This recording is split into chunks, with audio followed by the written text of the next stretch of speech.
I'm back and I've got a great guest. Wait till you hear about her. Her name is Anne Murtlow. Here's what I want to tell you about Anne.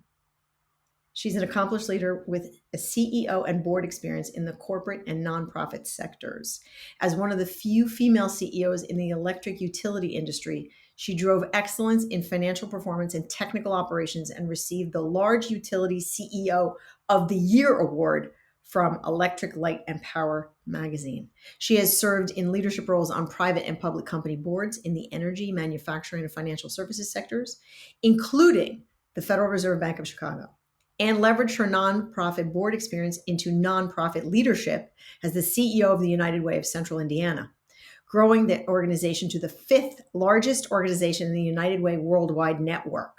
She received a Sagamore of the Wabash Award from Governor Eric Holcomb for her civic contributions, and has a BS in chemical engineering from Lehigh University. And she is passionate about developing the next generation of executive leadership in both the corporate and nonprofit sectors. Welcome, Anne. Hi. Monique, it's always so good to be with you. Thank you so much for joining. This is good. We're going to unpack your secret sauce for the listeners and watchers, viewers, as to what it takes to become Anne. It's funny. I was just having a conversation with a woman the other day, and she said, women have a very distinct visceral reaction when they're called badasses. So she has this day of badassery. And when they're like, told to their face that they're badasses, they kind of go like, who, me? Right. And it's kind of funny. It's like, you are a role model and I'm going to ask you about your role models. And it's sort of like, I don't want to be a role model, but yeah, right. I have this 96-year-old woman who I told she was my role model. And she's like, I don't want to be your role model. I'm like, why not?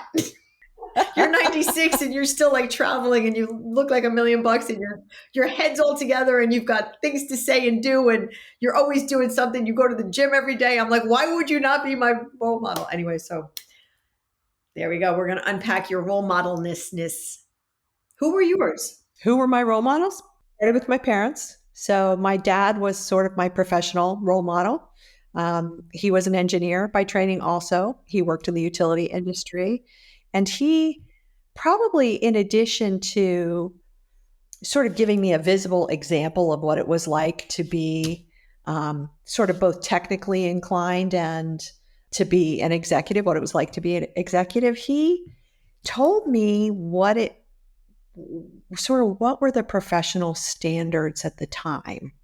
Who did how are people going to perceive you based on certain things? Today people would say they want to be their authentic self in the workforce. And if that means wearing pajamas, wear pajamas. But I'm not even sure that works today. But back then, we had standards. And the truth is that those standards of professionalism are signals of how you present yourself, and they leave an impression. And that impression determines whether you get opportunity or whether you get passed over. So, which battles do you want to fight and which ones don't you? I love the fact that when I got to the top, I could tell my female employees they could wear dangly earrings because that was a no-no when I was coming up, right? So anyway, he set those expectations for me, and he let me know what the implications were for not conforming essentially to those expectations. So that was sort of dad. Mom taught me all about family, the value of family, the value of kindness to people, the value of giving back from a philanthropic standpoint. And then I had several mentors in my professional life. One was the founder of one of the companies that I worked for, a brilliant man who established not only this wonderful company based on sort of his view of it wasn't just how do I make money? It was how do I make money and do good for the world? Wow, he was ahead of his time. Way ahead of his time. And culturally, the culture that the two founders actually built in this company was amazing. And it informed my leadership views for my entire career. It really did. Wow. First of all, I'm both impressed and interested that they were men. These were all men, except for my mom. They were all men.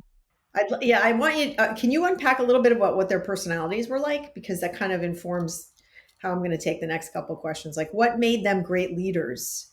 Yeah. So I would say the best mentors were the ones who I had so much respect for that I never wanted to let them down. They were also the best questioners. They never answered a question for me. They always asked me questions that led me to think in different ways. So I would walk out of a conversation a much better person and much better professional than I was when I walked in. No matter how hard I tried to be totally prepared when I went in, which I always did because I respected these people so much and I cared what they thought, they always asked me questions that raised my level of thinking. And those were the same people who saw things in me that I couldn't see in myself. Such as, Well, when I was ready to be a leader, didn't know I was ready to be a leader. When I was ready to go abroad, didn't know necessarily if that was, we went to England, but I did business development in Europe and Africa. Would I have ever thought I would do that? No. They saw that in me. isn't that interesting how we see that's I think that gets back to how I can call you a role model and a mentor and a leader and a badass. And then, how sometimes we reject the labels that others have for us. Or we don't think we're ready for the label. And meanwhile, it's been there for years. Yeah, I think it's more, as you're coming up, it's a confidence thing more than anything. I think you're learning and you're excited and you're seeing people who you want to emulate, but you don't necessarily see those qualities in yourself. And we're women, and often as women, we want to feel triple prepared before we jump into anything, as opposed to our male colleagues who jump right in and figure it out. And say that they have it figured out even when they don't. Yeah, right. It's very funny. I was interviewing a woman who is wealth advisor. She hugely successful at Morgan Stanley. Her name is Sarah Bean Ricka, and she said to me, women hesitate to hire a financial advisor because they think they have to know everything about money management before they hire the financial advisor. We're like, and she's trying to tell them, look, the reason you hire me is because you don't know this stuff. That's the point. That's why you hire a doctor. That's why you hire an accountant. That's why you hire a dentist, because you're not supposed to know anything about these things when you hire them. But for some reason, we feel like we should be ultimately prepared on every level, knowing a lot about this money management thing before we go seek the advice of a professional. And I think what you just said sort of exemplifies the female attitude of over preparedness. We can't all be specialists. I love it. I love that. I love that. You brought up an interesting thing about them asking you questions, which was so funny because my next question to you was going to be tell me about the importance. We talked briefly when we were getting to know each other. I was like, this woman is equally curious than I am. And my husband sometimes calls it nosy. And I say, no, it's not nosy. It's curious. I show up curious. So I want, want to ask you the importance of curiosity in your career, your life, your who you are. And it was interesting because when you asked me that question, I really thought more deeply about it than I had in the past. And it has been important in every decision I've made, really, when I think about it. I've always wanted to take the next step to a place where I had enough experience to bring value right away, but also there was enough of a difference between what I was going to from what I was coming from that I could learn a lot because I am curious and I can get bored. And so, it's played a huge role. And I found myself at times in my career thinking, all right, I am where I am. I want to know who's pulling the strings here. I'll give you an example. So when I was in my first job, I worked for a great company called Bechtel Power Corporation, a major provider of construction, engineering, and architecture for infrastructure worldwide. This was the power division, so we were doing generating plants. And I just I was happy working on my projects and I was learning a whole bunch of stuff, but projects would start and stop and start and stop. And so we'd be moving around a lot and working on different projects. And I started to think to myself, why are these projects starting and stopping? Well, because the client is starting and stopping them. Why is the client starting and stopping them? What is happening at the client that is making them make those decisions? What is driving this? And I ended up going to a client. That was my next that was my next job. Was I went to a client, and then I started to learn really what was it that the business side. What was it that was driving the decision to go or no go? What did you learn? There was a systemic behavioral like thing that was happening, and you learned that. Yeah, right. And that's was my first foray into development. It was industrial real estate development. So this was a company that was developing new power stations for electric utility customers in the US. And they were putting the pieces together. And if the pieces weren't coming together, then they couldn't continue with the project and they had to wait for those pieces to fall in place. So it might be a contract with the customer to sell the electricity from the facility. If you don't have that, you're not going to build the facility, right? So it was just really interesting.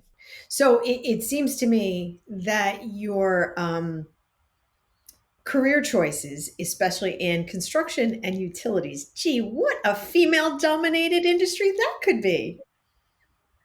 Do tell. Yeah, not. Oh, please share. Yeah, there were very few women. There were very few women graduating from engineering school. There's still too few women graduating from engineering school, and that was really driving ascension within the electric utility industry. So I was at an advantage, you would say. I was one of the few female engineers. I did have one mentor. I failed to mention this. I worked for one summer for a female chemical engineer. She had a PhD in chemical engineering. She was working for a nuclear consulting firm. And I had the opportunity to sort of be an intern in her group. So I saw a really smart woman doing really cool work in the power industry, but also with an environmental bent. And that probably had a lot to do with me, you know, knowing I could be successful in the field as a woman, and also developing a little bit of an environmental specialty. Interesting, yeah. And so did the notion you had the male leaders as mentors and you had this role model woman who you peripherally or directly saw a possibility with, and you loved what you did. So I think that kind of was a great, trifecta there. And the idea that you're a curious person seemed to have served you. Would you, if you were to give advice to another woman coming up through the ranks that, let's say, was 20 or 30 years your junior at that time, what would you tell her to be aware of other than what your dad told you, which is perceptions matter in your reality? Oh, right, right. Well, I would say always be curious. Always ask why. Why is something happening? Why, never be afraid to ask why. Go back to your 2-year-old self and ask why things are happening. Because your, if you don't understand your surroundings and what is driving the decisions that people around you are making, you will be limited in your ability to add value. Love that. So that leads me to my next question, which is, I want you to unpack for the listener and the viewer what your life philosophies are, because when we chatted, I saw some distinct common threads that I brought to your attention, and you kind of looked at me and said, "I never really thought about it like that," and I was like, "Well, I see it like that." So it's that was the fun part. But what is your life? What are your life philosophies? So I thought about this again. So you'll have to tell me if these are the same ones I gave you the last time we talked. I have a few. I think number one, being a contributing member of society consistent with your gifts and talents is fulfilling. So I always cringe when I hear people say work is work and fun is fun. I don't believe that. I believe that working and doing good and stretching yourself can be extremely fulfilling. So that's number one. Number two is how you treat people matters. So be kind, even when you have to do hard things. And I really do believe that there is no greater legacy than what you leave behind in people that you've touched during your lifetime. So that's sort of number two for me. Number three would be if it isn't fun, don't do it, at least not for long. And that doesn't mean we all don't have bad days. Of course, we all have bad days, right? But if you're spending most of your time doing things that are not fulfilling you in your life, life is just too short. You got to make a change. And it's always within your power to do that. Fourth would be always do the right thing. I want to be able to look at myself when I'm 90 years old in the mirror and have no regrets about the things that I did. And then finally, I would say always learn. I think the older you get, the more you experience, the more you truly know how little you know and how much there is left to do. Yes, I always like to say the older I get, the less I know. Yeah, it's Because you true. realize how little you do know. And you're like, I'm a speck on the elephant's butt, and I know nothing relative to what I want to know, right? Back to curiosity. So, those are your core philosophies, your pillars of what makes Anne Anne. That's right. Yeah. So, what are your thoughts on leadership and grit and work and hard work? What do you want to tell people about those three things? First of all, a leader's job, not a manager's job, but a leader's job is to get work done through people, not tell people what to do. Help the folks that are working for you and with you be the best that they can be and contribute the most that they can. So, recognizing their gifts and talents, recognizing how to stretch them, what to give them, what opportunities they might have going forward. I think that's a vast difference between leadership and management. Management is about work, leadership is about people. So, that's number one. I would say mentors, thank your mentors. Thank them every day for what they do for you and be one for other people. Because if you can be a mentor for someone, you can change their life, you can change their trajectory. You will open their eyes to their own possibilities. And that's really key. And then I would say that a lesson my dad taught me very early in my life, and you'll laugh because you'll remember this one, is you get 2 points for trying and 98 for success. It doesn't matter how hard you try. If all you do is try and you never succeed, you are not going to ascend within your career, right? Find something you're good at, really good at, and succeed. Trying is important. Trying is really important. But trying without success is not going to get you anywhere. And how you get there matters. So, how you behave matters. And I would say also that there's always the other side of the coin, right? There are people who are extremely successful in terms of getting results, at least on paper, but leave wreckage because of the way they treat people. And I also think, leaders have to do something about that. I absolutely love that. I personally get very frustrated when people say, "Oh, I'm working on it or trying." You can try. The first time you tell me, I'm going to ask you about the same question. Then you're going to tell me that you're still trying. And then you get third time, there's no third time. You're not trying at this point, you're avoiding. You're like, Yeah, right. and my dad was the you come home with a report card with a 99 on it and he says, "What happened to the extra point?" That's what I grew up with. And I don't think you have to be afraid of that, right? You don't have to be afraid of that. You need to be gutsy enough to ask questions and know what you don't know and ask for help. But that's a point of learning, right? You want to get better. The worst feeling in the world for anyone is to know you're in over your head and you're trying to hide it. Ask questions. Ask questions. You don't ever want to be in that position. Your leaders don't want you to fail. They don't want you to fail. Use them as resources. It's so funny you say that. Your timing is so impeccable as always because I just did a solo podcast on owning your shit. That's the title of it. And it's about that. I don't care that you made a mistake. You own it, you fess up, you tell me what you're going to do about it, you clean it up and we move on. If you try to hide it or pretend it's not your fault, I'm going to call out your integrity. And that's even worse because now I have a long-term trust issue with you. We talked about confidence earlier too. And I think confidence is it's an important thing, right? I mean, and women sometimes it takes us a little bit longer to be confident in our abilities, but confidence is not born just of success. A good portion of confidence is born from surviving failure and then turning it around. And so you cannot be afraid to fail. I love that. So, where do you think women get stuck? professionally. And then we'll talk personally, but I think professionally. I think the first place they get stuck is when they start to feel like they are not being treated fairly and they surrender to that feeling. I am a big proponent for focusing on the things that you can control.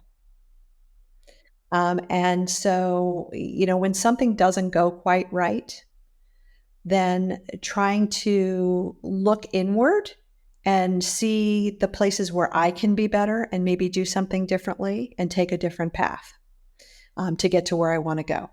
I'm a lot happier when I do that. I'm not a surrenderer by nature, right? And I'm kind of a fighter by nature, right? So if I hit a barrier, it's in my nature to go straight at it. There are times when that works and there are times when that doesn't work. And so I think you have to be thoughtful about the paths that you take. I had a situation early in my career. I was convinced that I had a colleague who was much older than I was. He was male, and that he just didn't like working with women. Was that your story about him or was that true? I don't think it was true. I just think it was my perception at the time because we ended up working together beautifully later on. Not too much longer after we both ended up in front of our boss. And he looked at us and he said, "You two, figure it out because you've got a job to do and you need to do it together." Now, today most bosses would say, "I'm not going to say that to people." It was absolutely the right thing to say. It got us together. We became great colleagues and great friends, and we worked really well together. So, your perception is not always your reality. And I think women can get stuck when they think something like that is happening. So look inward first, I would say. If you're in a really bad situation and you cannot advance, then you've got to make a choice, right? And do something different. But I've always, like I said, been much happier when I feel like I'm in control of the situation. I think the other thing I would say is that sometimes when people, not just women, but when people say they're stuck, it's because they don't recognize that they have a choice. You always have a choice, right? So if you're stuck because you're in a job that is paying you more than market and you can't go anywhere else and get a job that you like that pays you the same amount, okay, that's a choice, right? You can go and do something that's going to make you happy, but you may have to take a little bit of a pay cut, right? Is that a choice? Yeah, it's a choice. You might have to make some changes elsewhere in your life to deal with the fact that you're making a little less money, but that's a choice. And it's a choice not to leave. It's a choice to stay. Okay, I'm not stuck. I'm choosing to stay in this job because it's paying this amount of money. And then when your financial considerations and your happiness factor get completely out of whack, then sometimes people realize they have a choice. You always have a choice. It's funny. I swear to God, some of those things that you just said came right out of my book. So seriously, I promise you. Yeah, choice. Not doing anything is a choice, and you always have choice. In how you respond and how you don't. Not responding is a choice. Not leaving is a choice. Oh, it's all a choice. So anyway, you made some intentional choices, whether or not you knew they were intentional or not at the time you made them.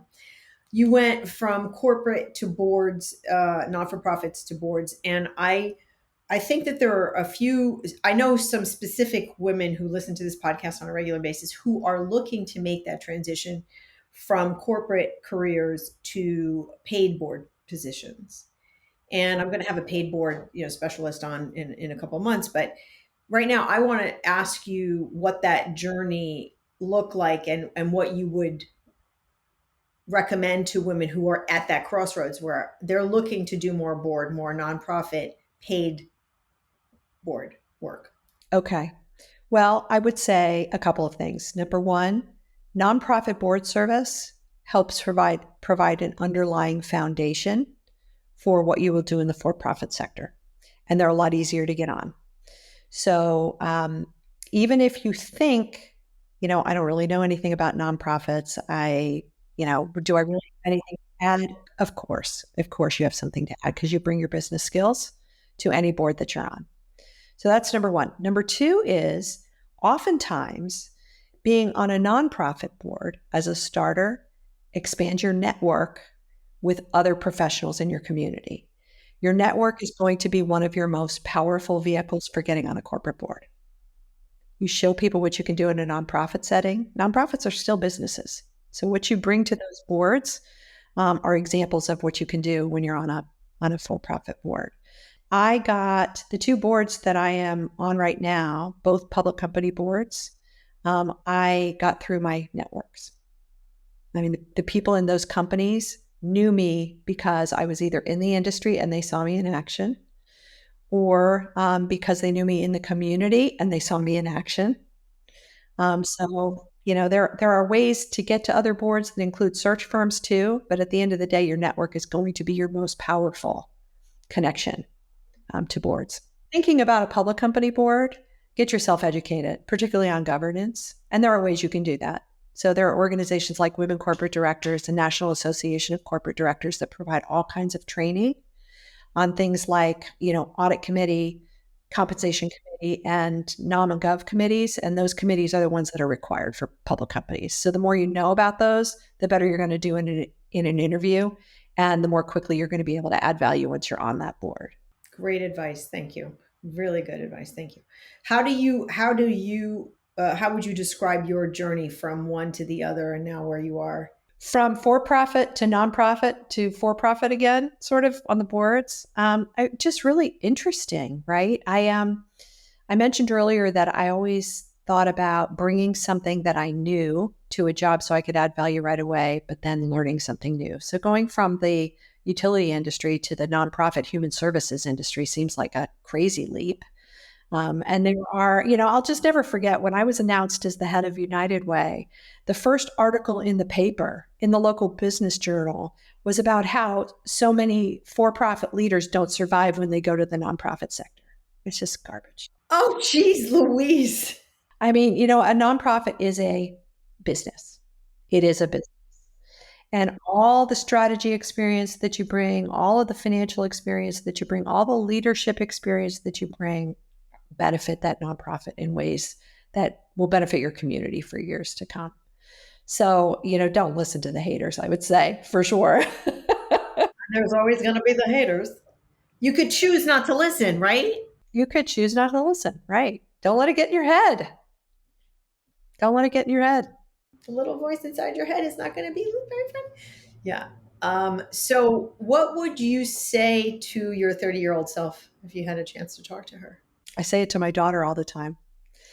You are so much better than you think you are. Be bold. That's what I would say. And that's what I say to her all the time. It says be bold right above my head. See? It's be intentional, you, be bold, your daughter, and then be grateful. Funny, right? Ha. So you are better than you think you are, and that translates to you're going to be fine. Be confident. Put yourself out there. Contribute more. And so what would you like to leave the listeners and viewers with relative to everything we talked about, who you are, what you want your message to be overall? What would you like to leave them with? So I'll repeat some of the sort of the main points, I think, so they stay with people. I'd say mentors are important. Thank yours every day and be one to other people. If you're thinking about making a change, I'd say, do a little exercise. Start with what you need, then with what you want, and then have a list of what you won't tolerate. That will help you inform the choices that you make. So it always helps me to put a little structure around my decision making. Focus on the value that you add and what you bring, not on the barriers that you perceive to be around you. Take control, and you'll be happier for it. And then don't be a victim. Again, focus on the things that you control. You're not a victim. You are in control of your own destiny. Own it. Own your choices. Be happy with them.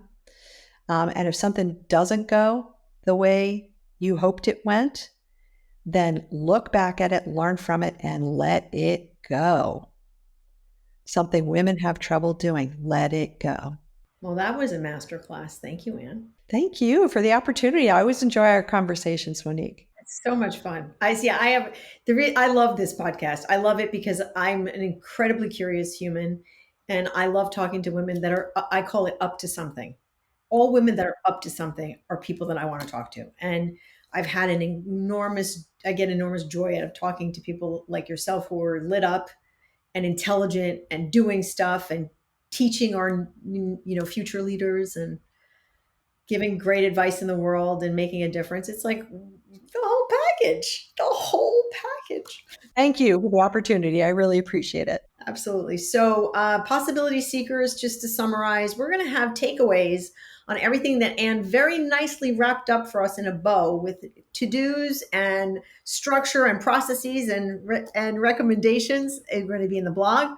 They're going to be in the newsletter. They're going to be on social media. Please remember to subscribe to our channel. It makes a big difference. And let us know what your thoughts are about what Anne said. Really appreciate it. Make it a great day. Choose to have a great day. Bye. Thank you so much for listening to Possibilities with Monique DeMeo, where we unpack life as a female mover and shaker. If you like the show, please consider liking it, or better still, subscribing to it and leaving us a rating. It truly does help. Also, you can pick up my book, The 7 Secrets to Creating a Life You Love, a practical guide for women in leadership. You can find the book, other episodes of this podcast, and how to stay in touch at MoniqueDeMeo.com. DEMAIO. I look forward to seeing you again soon. With gratitude, Monique.